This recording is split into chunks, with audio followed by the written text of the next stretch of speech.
Greetings, comrades! My name is DimAurora, and welcome back to the From the Depths Designer. Now, one thing that I have not been doing is recording what I'm doing when I'm in the vehicle designer, as I've said. Now, I've decided that I might not do the time-lapse videos unless they are very much so wanted. So, right now we're honestly just kind of doing this because, well, it'd be bad if I didn't explain what ships are going on in the campaign. So here are the 4 new things that are in the, well, Black Royale Navy works. Now the first is the hull of the new heavy cruiser Centurion. Now I do believe I talked about this before. This hull was made in a live stream that failed absolutely horribly and will never be seen again, hopefully, so I'm sorry to all of you who wanted to actually watch me build this thing, but right now it's at the stage where it was, honestly, when I left off the stream. Now here we have the AGR Type 1, which is a radar picket ship. This is the AGR type. There were DDR, DER, and SSRs, I think, but this is the converted cargo ship type. I wonder if you can tell what hull this is based on. Yes, this is based on my standard cargo ship hull, and it is very heavily modified actually. So it is equipped, as you can tell, with a radar system, which is why I built this thing, honestly, because if you saw in the last video of Season 3, I think it was in the last video, but the Vanguard was having issues seeing in front of it, so this will be moving along with our fleets. I will only have the balloon sentries up in the sky above our bases just as an early warning system, so one or two of these will join each fleet. Now they are lightly armed. It has an 80mm cannon in the front and then 2 dual 25 mils, so it really can't defend itself. It's honestly just there to inflict minor damage on the enemy for sinking this thing, because it can't win in a fight. Now here we have the new pride of the monitors. So we had the Steadfast before, now we have the BM-2 Impervious, and over here we have the BM-3 Invulnerable. Now, they are sister ships. If you can't tell, they're basically the same thing. They have an experimental turret, which, if you noticed, looks absolutely nothing like my standard turret. Blew up my mic there, sorry.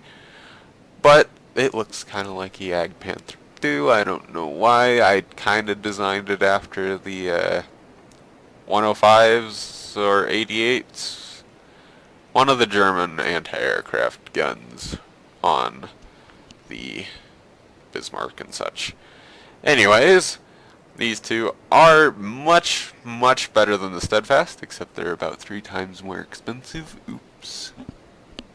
But they are armed with 4 60mm heavy anti-aircraft, and then they both have their special gun type. This has a dual 240mm, and this has a singular 410mm. Now, what makes these really special compared to, say, the Steadfast? Well, this is basically a Steadfast, isn't it? It's got a 240mm, right? Wrong. This has laser anti-munitions system, so I don't know how I should properly say that. I'm used to calling it a laser anti-missile system, but no matter. What makes these special?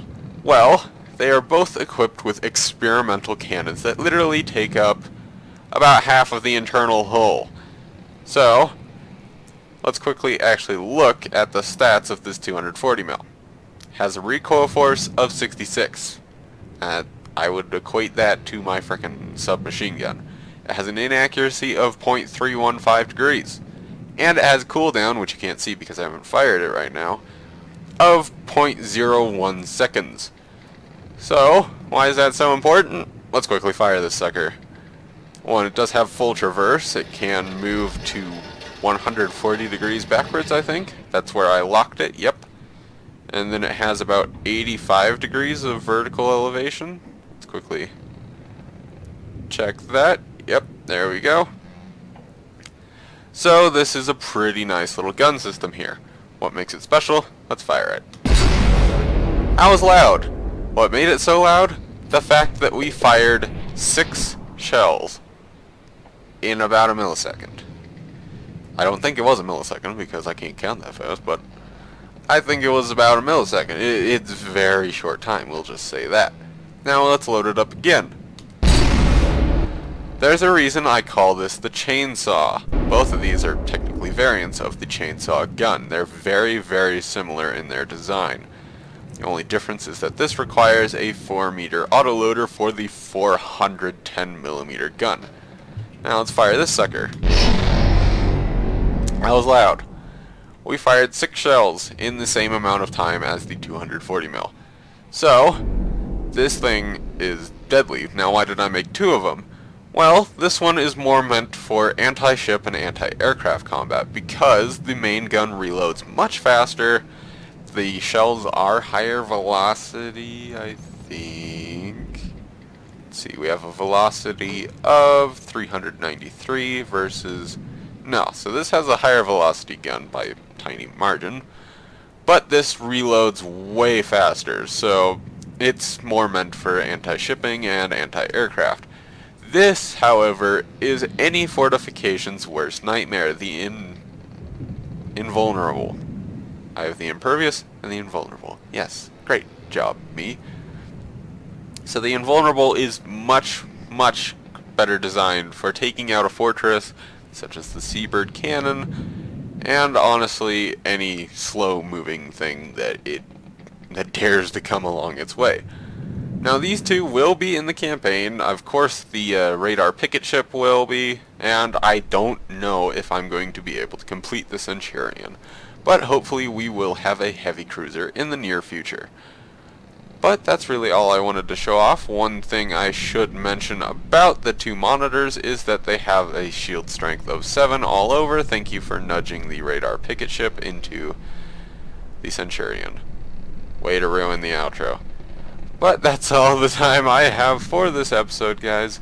So, as for now, DimAurora signing off. You frickin' hooligans.